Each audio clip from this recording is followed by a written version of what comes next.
که غواړئ چې خپل کاروبار پیل کړئ نو خپل کاروبار په عصري ډول پیل کړئ. موږ ډېر په تیزۍ سره د عرفي کاروبار څخه عصري کاروبار یا عصري بزنس خواته روان یو.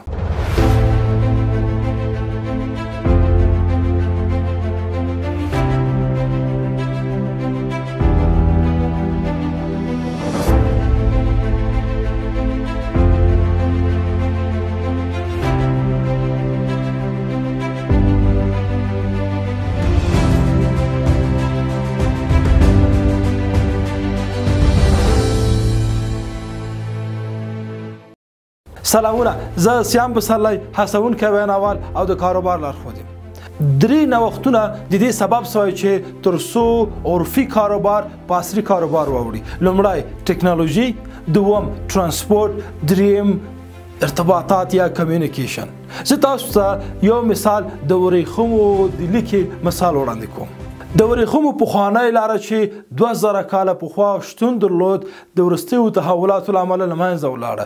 دغه لاره چې د هند او چین څخه پیلېده د افغانستان د ستراتیژیکو مناطقو څخه بیا تېرېده تر اروپا پورې رسېده. چینایانو خپل توکي به د افغانستان په واسطه تر اروپا پورې رسوه، د اروپا څخه بیرته به واردات درلود. هندیان هم د افغانستان د ستراتیژیکو نقطو څخه تېرېدل تر منځني اسیا هېوادونو پورې رسېدل. ولې د وخت په تېرېدو سره دغه لاره په ټوله معنا له منځه ولاړه. دلیل یې دا و چې وروستي تحولات د دې سبب شو تر څو دغې لارې څخه استفاده ونه سي. مثلا ټکنالوژي رامنځته شوه. پخوا د دغې لارې په واسطه به د اوښانو، حیواناتو او انسانانو په واسطه انتقالات ترسره کېدل او منظم د وچې د لارې به انتقالات کېده. ولې وروسته چې کشتۍ رامنځته شو، اورګاډي رامنځته شو، شپمنټونه رامنځته شول، نو دا لاره خپل ارزښت د لاسه ورکړه. تاسو وګورئ اوس د افغانستان څخه یا د چین څخه یا د هند څخه د سمندر د لارې یا د اوبو د لارې منظم هیوادونه سره وصل شوي دي. چین یو ځل بیا په 2013 کال کې دا غږ پورته کړ چې د ورېښمو لاره بیا افتتاح کوي. د ورېښمو په اوسنۍ لاره چې اوسنی نوم یې یو کمربند او یوه لاره ده، تر اوسه پورې 80 هیوادونه شامل شوي دي چې اروپا، افریقا او اسیا سره وصلوي. دا د چین هیواد یو ستره پروژه ده او ملا تړلی چې دا پروژه به حتما او هرو مرو تطبیقوي. د ورېښمو د لارې د له منځه تلو عمده دلایل همدغه 3 موضوعات دي. نوې ټکنالوژي رامنځته شوه، په ترانسپورت کې تغیرات راغی، همدارنګه په کمیونیکیشن او ارتباطاتو کې بدلونونه رامنځته شوه. اوس ځینې نور مثالونه تاسو وړاندې کوم چې څنګه بزنس د عرفي حالت څخه عصري حالت ته واوښته. یا وخت د خرید و فروش دپاره جنس په جنس تبادله کېده. وروسته سکه یا اوسپنیزې پیسې رامنځته شوه. دغه نه وروسته کاغذي پیسې رامنځته شول.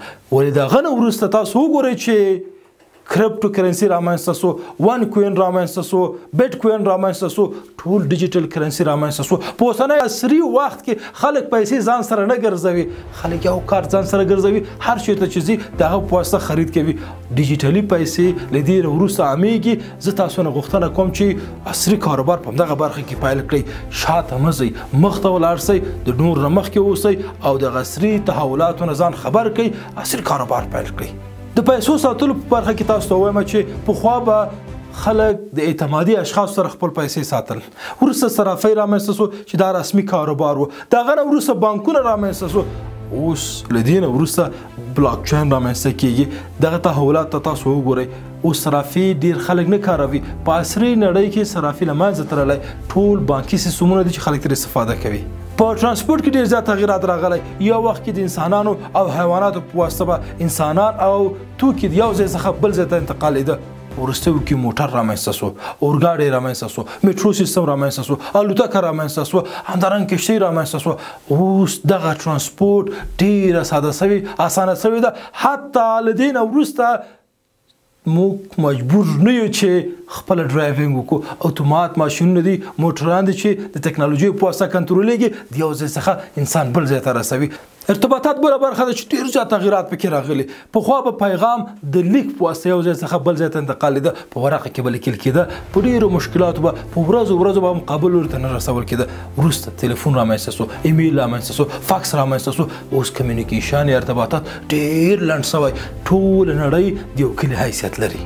بله موضوع ډیره مهمه ده. موږ توکي د دوکانونو او کراچیو په واسطه پلورو ول د وخت په تیریدو سره دا تغیریږي. آنلاین شاپینګ سنټرونه رامنځته شوي دي, لوی لوی سټورونه رامنځته کیږي, اتومات ماشینونه دي چې دا توکي پلوري.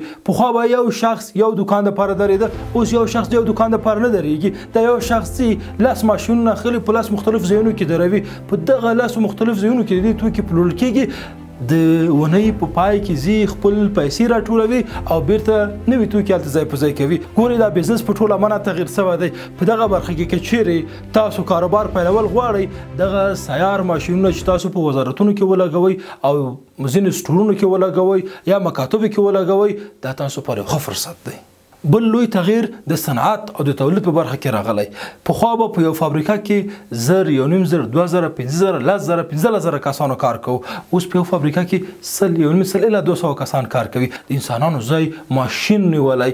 پخوا به یو کار تقریبا 2 ورځې, 3 ورځې, 4 ورځې, یو هفته وخت نیو. اوس همغه یو ورځ, نیم ورځ وخت نیسي. زه تاسو د چپسو د پروسس او جوړولو مثال وړاندې کوم. تاسو وګورئ پخوا به دا کچالان د انسانانو په واسطه مینځل کېده, اوس د ماشین په واسطه مینځل کېږي. پخوا به دا کچالان د انسانانو په واسطه میده کېدل, اوس د ماشین په واسطه کېږي.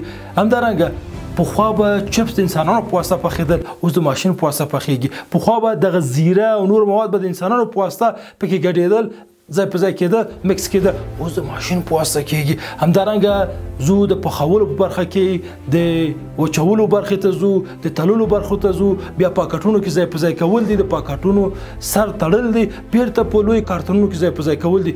دا هغه مراحل دي چې پخوا د انسانانو په واسطه کېده, اوس د ماشین په واسطه کېږي. ګورئ دغه د انسانانو کار ټول اوس ماشین خپل کړی. آرټیفیشل انټیلیجنس په ټوله معنا هر څه تغییر کړی. دغه مصنوعي هوش, مصنوعي ځیرکتیا چې رامنځته شوی, روباټونه دي یا هم هغه ټول کارونه چې تکراري وي, اوس ماشین ترسره کوي. اوس ماشین نه وایي چې سهار دی, ماښام دی, د لمونځ وخت دی, اذان دی, شپه ده, ورځ ده, دې ته نه ګوري. فقط برق ورته ورسېږي, په منظم شکل تولید لري. بانې هم نه کوي چې نن مې پلار مریض و, مور مې مریض و, دا و هغه و, چې کله انسانان پخوا په همدغسې بانې وانې کوو, ماشین اوس دا بانې نه کوي. د یو انټرپرنر دپاره, د یو بزنسمن دپاره د آرټیفیشل انټیلیجنس ډېر سهولتونه رامنځته کړي دي, ولې د عام خلکو دپاره ډېر مشکلات رازېږولي دي. ځکه د هغوی نه کار واخیسته, اوس ټول کارونه د ماشین په واسطه کېږي. ماشین شپه ورځ کار کوي, تولید کوي او په ډېر سرعت سره کار کوي. بې له دې چې اختلافات وي, بې له دې چې قومي موضوعات وي, فقط تولید کوي او تاسو کولی شئ چې دغه تولید منظم بازارونو ته ورسوي. د دې ور اخوا ټکنالوژي د دې سبب شوی چې حتی جنګونه هم تغییر سي. پخوا به جنګونه د انسانانو په واسطه کېده, مخامخ جنګونه به و, یو انسان به بل انسان وژه. ولې اوس ټول بیولوژیکي جنګونه دي, ټول کیمیاوي جنګونه دي, اتومي جنګونه دي. دا جنګ شکل او شپ هم تغییر شوی دی.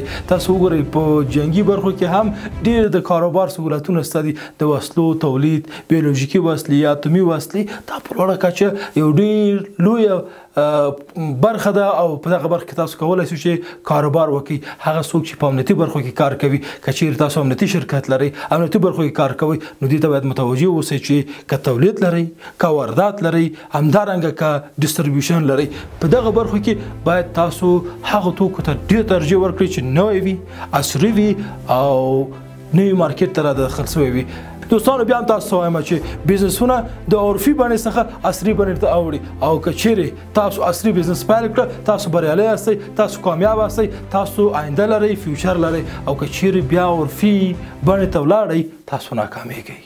دلته یو څو فرصتونه تاسو سره شریکوم دوستانو. که چیرې تاسو غواړئ چې په عصري ډول پانګونه وکړئ, زموږ د ګلبهار فابریکه ده, دا د نساجیو فابریکه ده, د پلخمري د نساجیو فابریکه ده, د بګرامۍ د نساجیو فابریکه ده, د هلمند د پنبو فابریکه ده, همدارنګه د افغانستان د سمټو فابریکې دي. دا هغه فابریکې دي چې پخوا په عرفي ډول پرمخ وړل کېده او اوس په عصري ډول په لوړه کچه پانګونې ته ضرورت لري. که چیرې تاسو کولی شئ لاړ شئ, دولت سره مذاکره وکړئ, په دغو برخو کې پانګونه وکړئ, یو ډېر ښه فرصت دی. په زراعتي برخو کې, انرژي برخه کې, همداسې په نورو برخو کې موږ ډېر فرصتونه لرو چې په آینده ویډیوګانو کې تاسو ته تشریح کوو. په افغانستان کې د تکې څخه نیولې د میخه پورې تر ستنې پورې تر خولۍ جوړولو پورې بوټانو پورې کالي جوړولو پورې د ماشومانو د لوازمو پورې په دې ټولو برخو کې موږ د پانګونې فرصتونه لرو. که څوک وغواړي چې په عصري بڼه پانګونه وکړي ورته ډېر مؤثر تمامېږي. پخوا په ماشینري ډېر زیات قیمته و، اوس تاسو کولی شئ یو ماشین واخلئ په کمه بیه واخلئ. میخ څنګه جوړیږي؟ میخ په یو وړوکی ماشین باندې جوړیږي. همدارنګه سی ډي څنګه جوړیږي؟ سی ډي په وړوکی ماشین باندې جوړیږي. څنګه رایټ کیږي؟ دا هغه موضوعات دي چې تاسو کولی شئ ورباندې فکر وکړئ. دا مې مثال تاسو ته وویل. اوس د سی ډي وخت هم تقریبا تېر سوی، خلک ډي وي ډي کاروي، هغه هم په کمه پیمانه کاروي. مثلا یو اس بي فلاش څنګه کارول کیږي؟ میموري کارتونه څنګه جوړیږي؟ دا هغه برخې دي چې تاسو کولی شئ په دغه برخه کې پانګونه وکړئ، لږ تحقیقات وکړئ. نو دوستانو تاسو وګورئ عصري کاروبار دپاره فرصتونه بیخي زیات دي. بیا په افغانستان کې خو بیخي ډېر زیات دی. موږ په ټولو برخو کې پانګونې ته ضرورت لرو. تاسو زما راتلونکي ویډیوګانې وګورئ او د ډېرو معلوماتو لپاره موږ یو سیریز شروع کړی، بی یور اون باس، د خپل د ځان رئیس واوسئ. په دغه برنامه کې حتما ګډون وکړئ. په دې کې موږ فارمټونه لرو، ماډلونه لرو، عصري کاروبار لرو، ښه فکر تاسو وړاندې کوو، د مهمو بزنسمینانو کاروباریانو سره تاسو معرفي کوو، د هغوی د پرمختګ رازونه تاسو سره شریکوو. څنګه کولی شئ چې تاسو خپله کاروبار پیل کړئ، څنګه کولی شئ چې موفق واوسئ، څنګه کولی شئ چې شته کاروبار ته پراختیا ورکړئ. دا هغه موضوعات دي چې موږ په همدغه برنامه کې چې بی یور اون باس او یا هم د ځان رئیس واوسئ په همدغه کنفرانس یا غونډه کې له تاسو سره شریکو. حتما پکې ګډون وکړئ. لینک تاسو ته زه لاندې پرېږدم، په لینک کې ځان ثبت او راجستر کړئ او د ډېرو نورو مهم ویډیوګانو لپاره زما د یوټیوب چینل حتما سبسکرایب کړئ، دوستانو سره شریک کړئ. دا صدقې جاریه ده.